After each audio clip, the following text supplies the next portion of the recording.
session, we'll have Xongor Kiss tell us a little bit about generic deriving of generic traversals.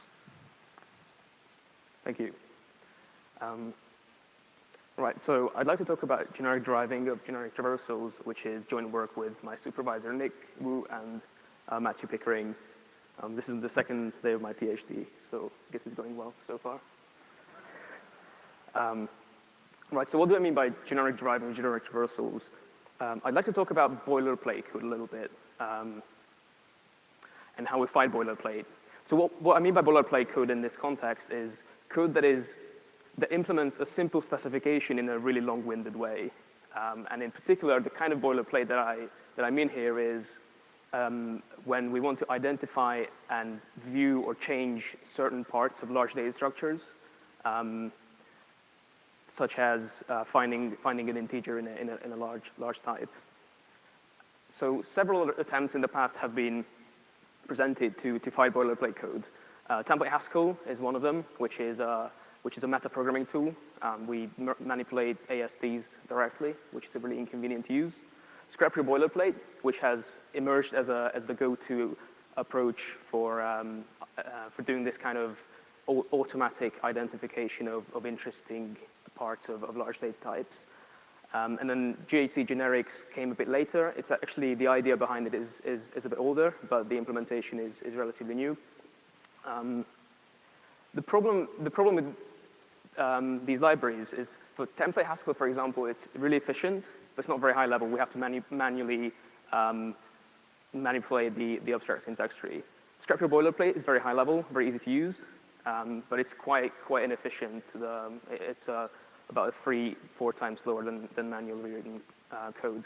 GHC generics, again, it can be quite efficient, but not very high level. So using it is a bit inconvenient. Excuse me. So it seems like we have this trade-off between high-level code and efficient code when it comes to eliminating boilerplate. So this is the tool that I'd like to present today, Generic Lens, which aims to bridge the gap between efficiency and high-level specifications. So this is, I believe, the fourth description of lenses today. My lenses are a little bit different. So this refers to the second use of generic in the title. So these lenses can change the types of the structures they focus on. In this case, we have some large structure S, which has an A inside it. We can get the A, or we can put a B back. So it's a different type we put back. And in the process of putting the B inside the S, we end up with a T. So that's what I mean. That's why this lens has 4 type parameters as opposed to 2. Of course, these lenses compose as well. So if we have some structure S with some structure A inside it, and the A has a C inside it, we can compose the lens that gets the A out of the S, and the lens that gets the C out of the A, and put back the B into the A to get a B, and put the B back into the S to get a T. So these lenses can change the types. Now the question is how do we go from the large structure S, and how do we identify the part that we want to focus on? That's the central question of this paper.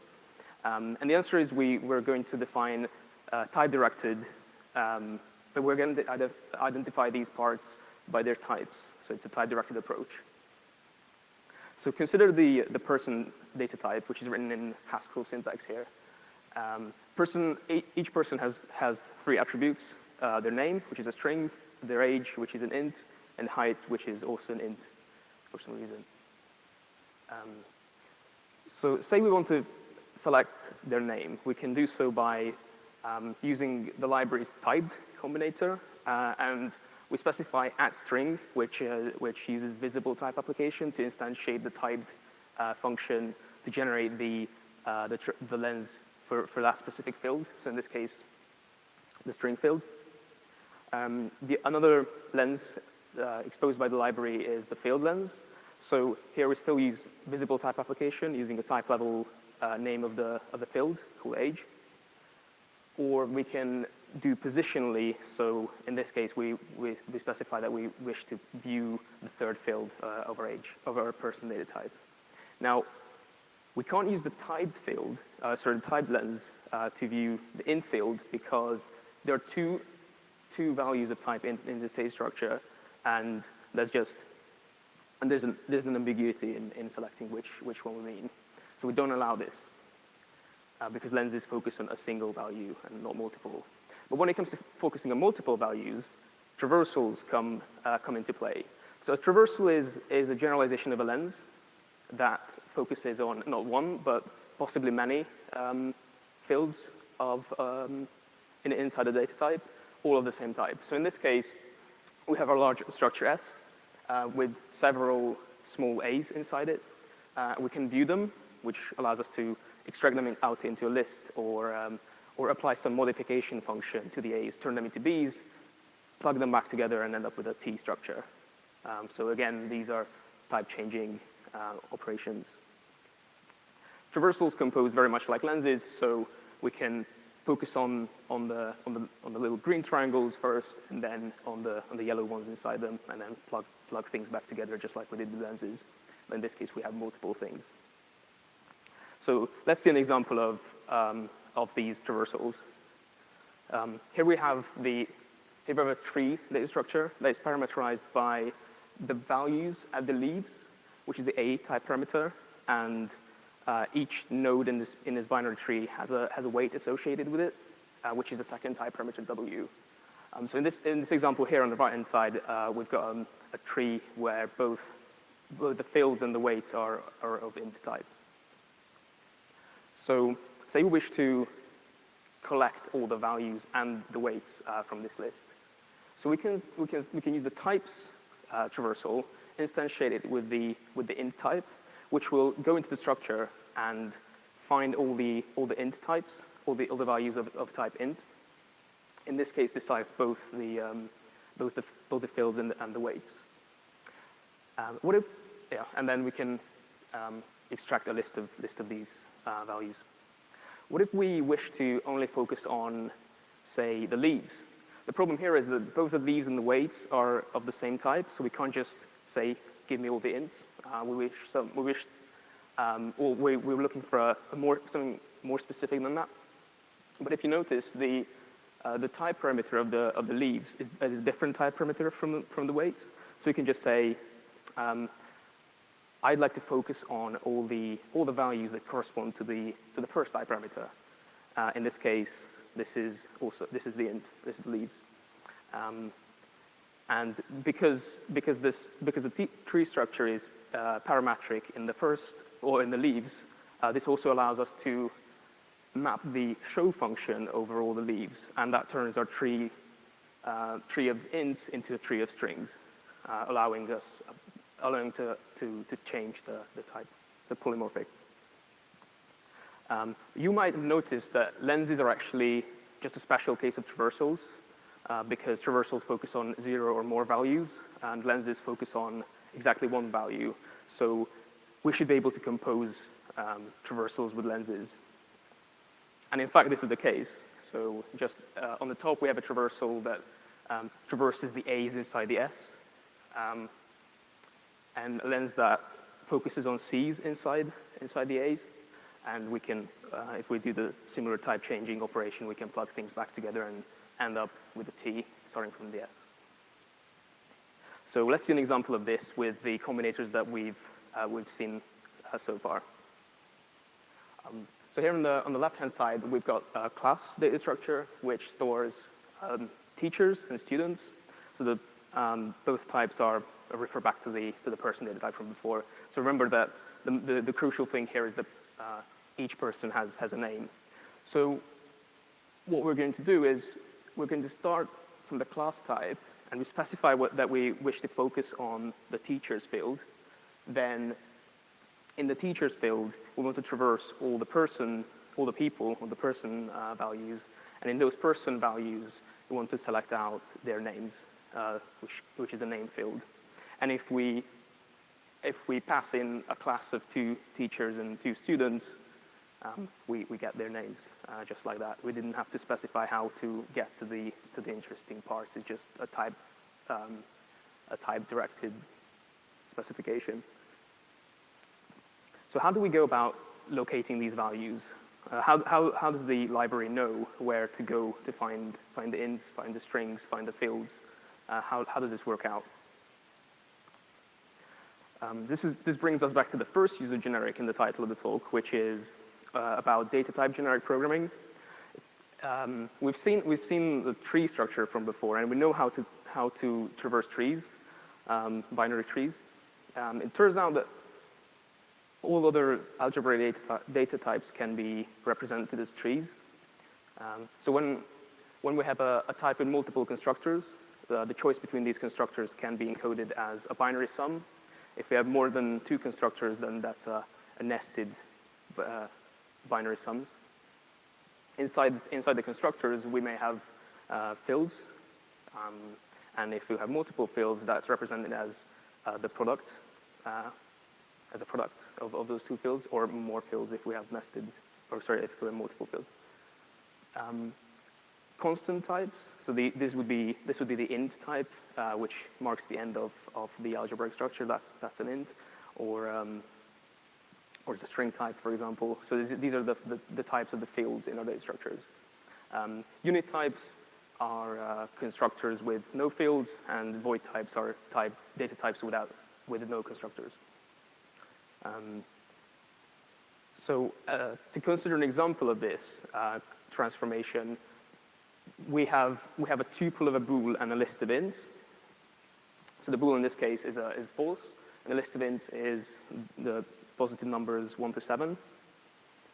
And we can represent that tuple of a bool and a list as this tree. This is the product. It contains the false in the left case, and it contains the product of each element in the list. Now, suppose that we wish to find all the Boolean fields in this structure. If we just look at this, we can see that there's a single Boolean at the top. But if we were to traverse this value, in order to make sure that we didn't miss anything, we would have to go through every single node and reach every single leaf and figure out whether that's a Boolean or not. And if it is, then we mark it as an interesting type. But if it isn't, then we move on. So this is roughly what the scrap your boilerplate approach is doing. So at runtime, it walks through your structure and finds all the interesting parts. But what if the list is much bigger, much longer, or even infinite? The problem is that we know, if we just look at the type, we know that we're never going to find a Boolean in a list of ints. But if we just look at the structure of the values, that's not immediately obvious. So instead of locating these interesting values in the value structure, we use a type-directed approach. So we look at the type structure of this type, which is it's a product of a Boolean and the list type, which is, because it's recursive, it's a choice between the empty list or a product of an int and then the other list, so it loops back. We can statically analyze this type structure and work out that actually the right-hand side is not interesting at all for our purposes. It doesn't contain any Booleans, so it's safe to just not generate code that doesn't traverse into the right-hand side. Yeah, so we'd like to consider on the left case. So the implementation, because it's a type-directed approach, we can use a type family to statically analyze the structure. The details are not very interesting here, but the idea is that it's only about, no pun intended. So we can, at compile time, look through the shape of the type structure and throw away everything that we don't care about for this traversal. So that roughly describes how we go about finding the interesting types. And now I said in the beginning that there's a trade-off between performance and high-level specifications. So what are the performance characteristics of generic lens? We run a number of benchmarks compared against handwritten optimized code and scrap your boilerplate and a wide range of other libraries that promise to give us similar traversing schemes. And we found that generic lens, the performance of generic lens is comparable to that of handwritten code.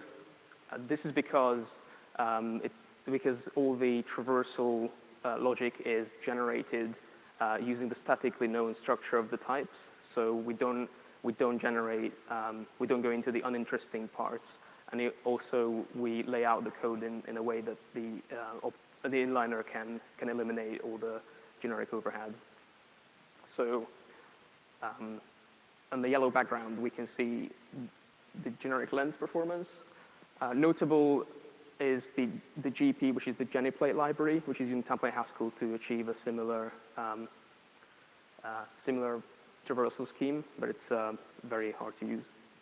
And scrap your boilerplate, we can see it's about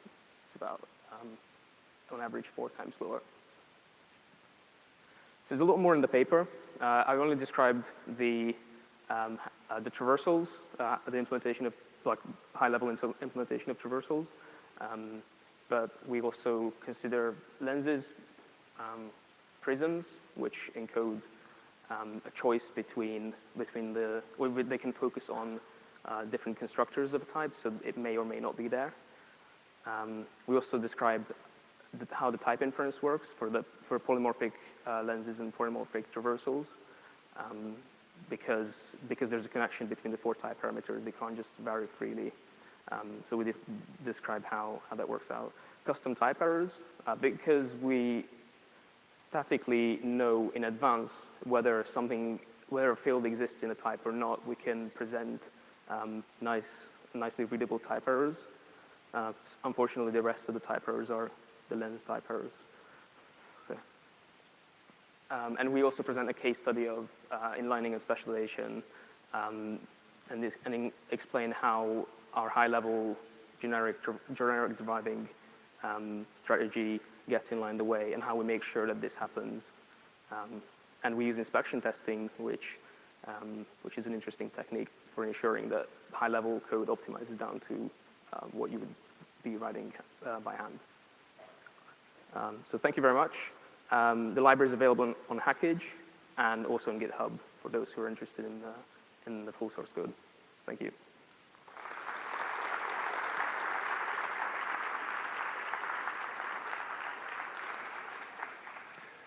So, Xongar, there are a few questions that come up.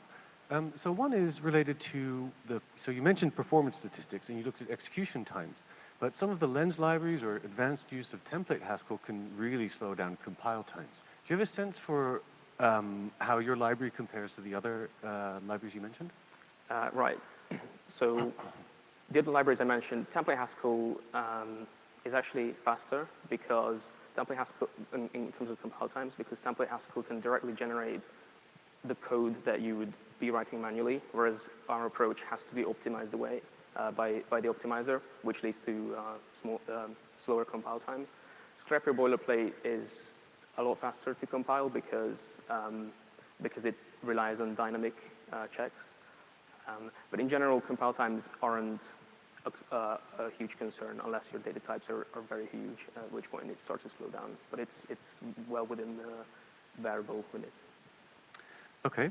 So another point which a few people ask questions about is the kind of universe of types that you can handle. They're kind of sums of products, but you can't do certain things like GADTs, it seems. Is this something that you've given any thought? That's right. So GAD, because the technique that we use builds on the GHC generics library, it doesn't handle GADTs. So you can't talk about equality constraints or other kind of constraints bound by the constructors. This is a limitation of GHC generics. And in the event that in the future, if this limitation is lifted, then our approach will be compatible with that. We thought about it. So you mentioned that the type-based lens that you can sometimes do to select a certain type from that occurs in algebraic data type, so you could select the int or the a value or something. So how do you handle the situation where you might have a data type, say D, which stores an A, and it also stores ints? How do you ensure that if you then select the ints, that the A is never instantiated to an int? So when you instantiate the lens, it always gets it's always you can only instantiate the lens when your data type is instantiated to a concrete A. Okay. So at that point you will know that it's either an int, in which case you get a type error, or it's something else.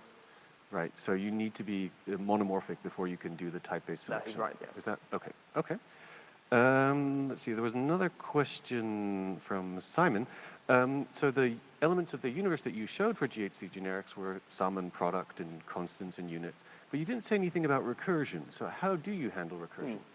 Right. So GHC generics is a shallow representation, which means recursive occurrences of the type will just be there as sort of constant fields. We handle recursion by expanding that the constant again. So we look at its representation, and then we unpack the types as we go down. So recursion is in our scheme handled sort of explicitly unrolling, and then the knot is tied by the constraint solver actually, because we instantiate these functions using the type class system. So when when we encounter a case which has already been handled, then the constraint solver will know that this constraint is already solved, so it plugs it back in. Okay. So does that let you handle mutual recursion as well? Yes, and polymorphic recursion as well. Okay, great. So let's thank Xongra one last time. Thank you.